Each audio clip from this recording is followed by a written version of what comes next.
Utafiti unaonyesha kuwa watu laki 7 hupoteza maisha kila mwaka kutokana na ukinzani wa kudumu wa dawa za vimelea na bakteria mwilini mwao. Hii ni hali ya dawa na haswa antibayotiki kukosa kufanya kazi wakati mgonjwa anatibiwa. Wanasayansi sasa wako mbioni kutafuta suluhu la janga hili ambalo linaweka hatarini maisha ya wanadamu na wanyama. Emily Chebet na mengi zaidi. Antimicrobial resistance is a real pandemic. It's ongoing.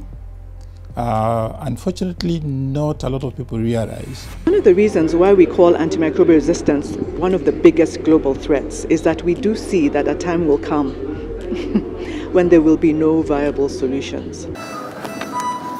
Dawa zinapokosa kufanya kazi katika mwili wa mwanadamu, kuna hatari kubwa ya vimelea au bakteria kusambaa na kusababisha maafa. Bakteria nyingi zinastahimili dawa ambazo zinapaswa kuziangamiza.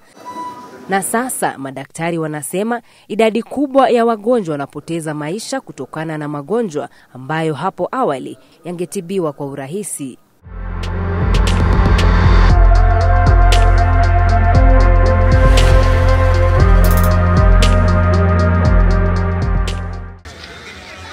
Katika makazi ya Kasarani mjini Kilifi, tunakutana na Magnofia Mohamed, mama wa watoto watatu.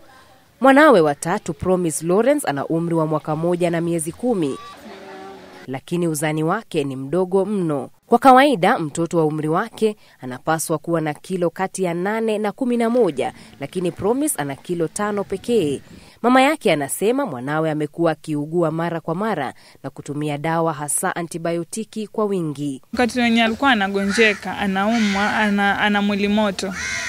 Sasa naenda hospitali, napewa dawa, nampea, alafu haifanyi nafuu, bado inaendelea. Hali inaendelea kuwa ngumu. Bacteria are very clever. And if a bacteria sees a particular drug for a long time, it's going to mutate, which means it changes something about its genetic makeup to make it so that it can resist that drug. Magnofia hana kazi ya kudumu, hawezi kumudu gharama ya matibabu maalum ya mwanawe. Alifanya kile wazazi wengi wanafanya, kununua dawa madukani na wakati mwingine hata kuomba dawa za mtoto wa jirani, jambo ambalo wanasayansi wanasema limesababisha ukinzani wa kudumu wa bakteria, lugha ya kimombo antimicrobial resistance.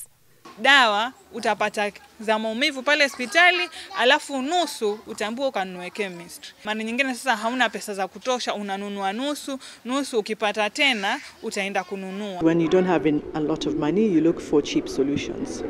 But we say that if you don't treat an infection quickly and with the right drug, you actually are sicker for longer.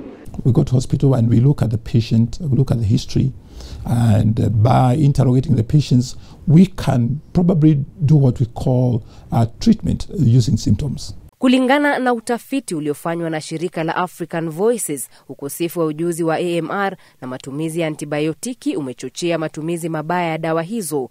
Umaskini na ukosefu wa vituo vya afya karibu na wananchi umefanya Wakenya wengi kununua dawa bila mwongozo wa daktari. Kadhalika, gharama ya matibabu na umbali wa hospitali huchangia ununuzi wa dawa hizo na matumizi mabaya. Utafiti huo pia unaonyesha japo kuna sheria dhidi ya ununuzi wa dawa bila maelekezo ya daktari, utekelezaji wa sheria hiyo haujatiliwa mkazo. Most of our population can't afford the 3rd, 4th, 5th generation of drugs. So we still have a lot of options in terms of what to use in case of a resistant infection.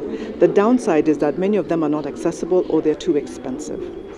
Mfamasia katika hospitali ya kaunti ya Kilifi, Daktari Nigel Madara, anasema zipo changamoto kadhaa katika kukabiliana na janga hili la AMR. Hatuna data ya kutosha, kumaanisha hatuwezi thibitisha ni watu wangapi ambao kuna hivi viini ambao visikizi antibiotiki, na njia zingine za kuwatibu ni gani kando na zile ambazo tumejaribu na hazifanyi.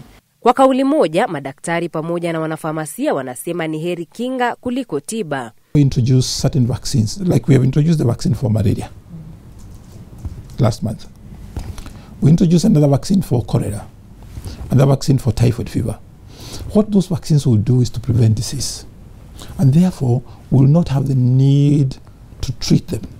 Kando na kuengage citizens, pia tunafaa kuengage wale ambao wanatengeneza hizi laws na hizi mikakati. pia wachangie kupitia policies na laws katika kupunguza incidence za AMR. Magnofia anashikilia imani kuwa mtoto wake atapata nafuu na kuishi kama watoto wengine. Anasema sasa ameelewa umuhimu wa kudumisha usafi ili kuepuka bakteria zaidi kuvamia mtoto wake ambaye tayari ameathirika. Mtoto akiwa mgonjwa usiende chemist tayari kuchukua dawa. Ona daktari amwangalie mtoto ndo akupatie dawa. Emily Chebet, runinga ya Citizen.